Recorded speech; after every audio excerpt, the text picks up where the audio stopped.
പ്രണയകഥയിലെ തന്നെ ഒരു വഞ്ചനയുടെ കഥയാണ് ബ്യൂട്ടിഫുൾ എന്ന മൂവി നമ്മുടെ അടുത്ത് പറഞ്ഞ്, അല്ലെങ്കിൽ ആ മൂവിയിലൂടെ VK പ്രകാശ് അവതരിപ്പിച്ച് ക്ലബ് FM-ലെ ലവ് ബൈറ്റ്സിൽ ഞാൻ റീനു VK പ്രകാശിൻ്റെ അടുത്ത് ചോദിക്കുക, പ്രണയത്തിൽ വഞ്ചനയുണ്ടോ? അതിന് സ്ഥാനമുണ്ടോ? വഞ്ചനയ്ക്ക് സ്ഥാനമില്ല, പക്ഷെ വഞ്ചനകൾ സംഭവിക്കാറുണ്ട്. വഞ്ചന ഇൻ ദ സെൻസ് ചീറ്റിംഗ്, അത് ഏതിലാണെങ്കിലും തെറ്റല്ലേ, പ്രണയത്തിൽ മാത്രമല്ല. അതൊരു സുഹൃത്ത് ബന്ധത്തിലായാലും എല്ലാറ്റിലായാലും ഏതൊരു റിലേഷൻഷിപ്പിലായാലും വഞ്ചന എന്ന് പറയുന്നത് ഒരു തെറ്റായ ഒരു വികാരമാണ്, ഒരു തെറ്റായ കാര്യമാണ്. ട്രിവാൻഡ്രം ലോഡ്ജിൽ പറയുന്ന പോലെ വൺ വുമൻ മാൻ ആയിട്ട് ജീവിക്കുന്നതാണോ വഞ്ചനയില്ലാത്ത ഒരു പ്രണയം എന്ന് പറയുന്നത്? അങ്ങനെ ആയിരിക്കാം. കാരണം എന്താ വെച്ച് കഴിഞ്ഞാൽ നമ്മൾ അതിൻ്റെ ഒരു സുഖമാണ്. ഇപ്പോൾ ഈ ട്രിവാൻഡ്രം ലോഡ്ജിൽ പോലും പറയുന്നത് എന്താണ്, വേണ്ടാന്ന് വെക്കാൻ ബുദ്ധിമുട്ടാണ്, പക്ഷേ ആ വേണ്ടാന്ന് വെക്കുമ്പോൾ ഞാൻ അനുഭവിക്കുന്നൊരു സുഖമുണ്ട്. ആ സുഖമാണ് ഞാൻ അനുഭവിക്കുന്നത്. അത് ഞാൻ സ്വയം പണിഷ് ചെയ്യുന്നതല്ല. It just happens to me. Very true. Hey, club FM-ലെ ലവ് ബൈറ്റ്സിലേക്ക് ഒരു മെസ്സേജ് അയക്കണോ? Is there a dedication? എന്നാൽ send to 56070 format club FM space നിങ്ങളുടെ message and stay tune to love bites. ഇവിടെ മാത്രം ടൺ കണക്കിന് റൊമാൻസ്. ഒരുപാട് പേരെ പ്രണയിക്കാൻ ആഗ്രഹിക്കുന്ന ഒരു ഹീറോയിനെയാണ് ട്രിവാൻഡ്രം ലോഡ്ജിൽ VK പ്രകാശ് കാണിച്ച് ക്ലബ് FM-ലെ ലവ് ബൈറ്റ്സിൽ ഞാൻ റീനു. ആ പറയുന്നത് ശരിയാണോ? അങ്ങനൊരു നേച്ചർ ശരിയാണോ? അങ്ങനെ ശരിയോ തെറ്റോ പറയാൻ പറ്റില്ല. In her perspective she has her own reasons. അവർക്ക് അവരുടേതായിട്ടുള്ള ശരികളും തെറ്റുകളുമുണ്ട്. ഒരു മനുഷ്യനാൽ ഇപ്പോൾ എൻ്റെ ശരികളോ തെറ്റുകളോ അല്ല രേണുവിൻ്റെ ശരിയോ തെറ്റോ, രേണുവിൻ്റെ ശരിയോ തെറ്റോ അല്ല എൻ്റെ ശരിയോ തെറ്റോ. അത് നമ്മുടെ മനസ്സിൽ നമ്മളുണ്ടാക്കുന്നതാണ് നമ്മുടെ ശരിയും നമ്മുടെ തെറ്റും.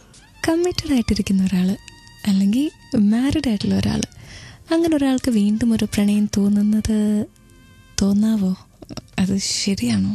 തോന്നാം, തീർച്ചയായിട്ടും തോന്നാം. അതിലൊരു തെറ്റുമില്ല. അതിലേക്ക് പോവുകയാണെങ്കിലും അത് എങ്ങനെ നമ്മളത് ഹാൻഡിൽ ചെയ്യുന്നു എന്നനുസരിച്ചിരിക്കും. കാരണം നമ്മുടെ ഇന്നത്തെ ഒരു പ്രാക്ടിക്കൽ ലൈഫിൽ you know where we can go.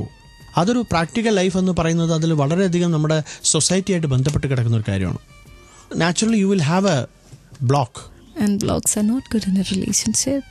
That's what everybody says എന്ന് പറഞ്ഞുകൊണ്ട് we are moving on to the next song on club FM. This is love bites, ton കണക്കിന് റൊമാൻസ്. ക്ലബ് FM-ലെ ദ ലവ് ബൈറ്റ്സ്. ഞാൻ റീനു, എൻ്റെ കൂടെ VK Prakash. Sir, beautiful മൂവിയിൽ പ്രവീണയുടെ character പറയുന്നുണ്ട്, ഞങ്ങൾ തമ്മിൽ പ്രണയത്തിലായിരുന്നു, പക്ഷെ ഞങ്ങൾക്ക് മനസ്സിലായി ഞങ്ങൾ തമ്മിൽ ചേരില്ല എന്ന്, സോ ഞങ്ങൾ വിട്ടു. അങ്ങനെ പറയുമ്പോൾ അല്ല, അതാണ് അവരെ സംബന്ധിച്ചിടത്തോളം ശരി.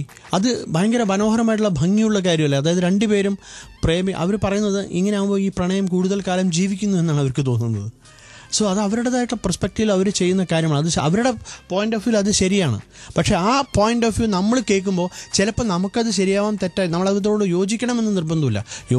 യോജിക്കാതിരിക്കാം. പക്ഷെ അത് പ്രവീണയുടെ ക്യാരക്ടറിനെ സംബന്ധിച്ചിടത്തോളം അതാണ് ശരി. അവർ രണ്ടുപേരും തമ്മിൽ എടുത്തിട്ടുള്ള ഒരു മ്യൂച്വൽ ഡിസിഷനാണത്. ശരിയോ തെറ്റോ എന്ന രീതിയിൽ നോക്കിയാലോ? അതൊരിക്കലും ശരിയോ തെറ്റോ എന്ന് നമ്മൾ പറയുന്നതല്ല. അതാണ് ആ ക്യാരക്ടേഴ്സ് പെർസ്പെക്റ്റീവ്. ക്ലബ് FM-ലെ ലവ് ബൈറ്റ്സിൽ ഞാൻ റീനു, എൻ്റെ കൂടെ ഉണ്ടാവും VK പ്രകാശ് 1 മണി വരെ.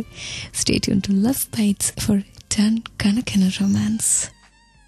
കേരളത്തിൻ്റെ നമ്പർ 1 FM ക്ലബ് FM-ൽ ഇത് love bites with Reenu and VK Prakash. സമയം 1 മണിയോട് അടുത്തുകൊണ്ടിരിക്കുകയാണ്. ഒരുപാട് തിരക്കുകളുടെ ഇടയിൽ നിന്ന് ഞങ്ങളുടെ അടുത്ത് വന്ന് ഇത്രയും സമയം സംസാരിച്ചതിന് സർ താങ്ക് യു.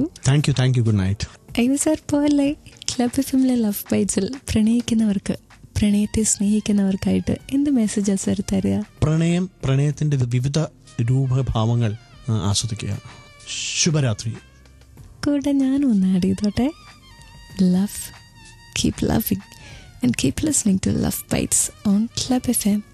ഇവിടെ മാത്രം ടൺ കണക്കിന് romance. Reenu and VK Prakash are signing off. Good night. Take care.